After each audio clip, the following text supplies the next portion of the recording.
all, I got to end up repainting this car because I let my other painter, who isn't working here anymore, paint it. And when he did, he didn't put enough coverage on the body. We painted it apart with the doors and the fenders and the hood off.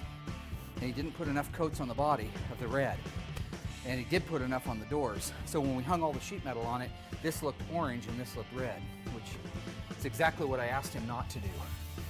To the former employee that's sitting at home right now watching football, drinking beer, yeah, I found something for you. To properly do one of these cars, body and paint, it takes time. I mean, even if you were the fastest guy in the world burning on it, it still takes time for the Bondo to cure properly, for the primers to cure properly.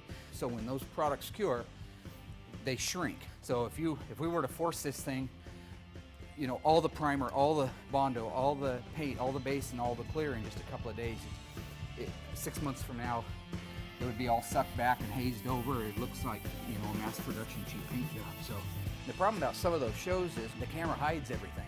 So when the cameras dive around these cars, they look like a sheet of glass. I don't know, maybe they got magic paint. Maybe they got the paint from the same place Jack got his beanstalk beans from. I don't know. All I know is mine takes a lot longer to cure.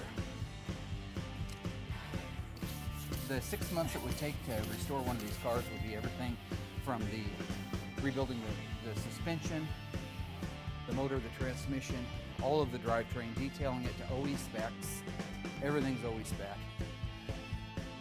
Rebuilding the interior, refurbishing it with new upholstery, all the body, all the paint, reassembly, and setting at the Canadian border. That's a 6 month. Well, hello there.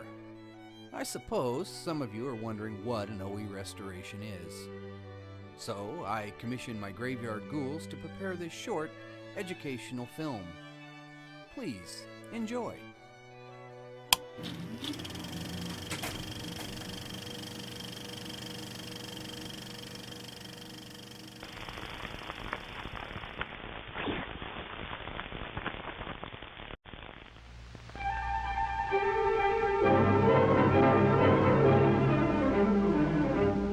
From the earliest horse-drawn buggy to Henry Ford's affordable mass-produced Model T, man has sought the most efficient mode of transportation.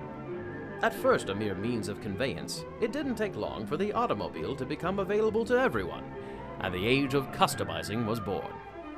From chop to dropped, space to race, and from mild to wild, the automobile has taken many forms. By the late 1930s, the need for speed was quickly transforming the automobile. In the 1950s, the term hot rod was officially coined, and with the drive-in generation nurturing this trend, hot rods became as popular as reading glasses for chihuahuas. Well, let's just say they were very popular. By the mid-1960s, street racing had become so popular that even the car manufacturers got involved. This was the dawn of the muscle car era. In 1971, in what most consider the muscle car's pinnacle year, Chrysler fused the legendary 426 Hemi with a compact and sure-footed Plymouth Barracuda.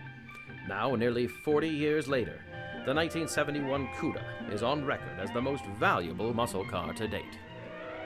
By 1972, in response to an unexplainable increase in teen accidents, rising fuel costs, and unaffordable insurance, Detroit heeded the signs of the times and laid to rest the muscle car forever.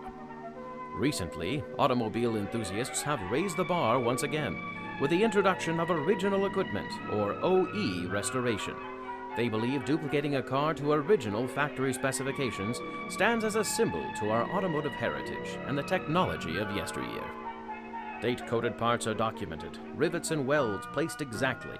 Even assembly line markings and paint daubs are recreated, all for a car to look as though it just rolled off the assembly line. The manufacturer had a protocol that each car met prior to being shipped. This is the exact condition an OE car must achieve.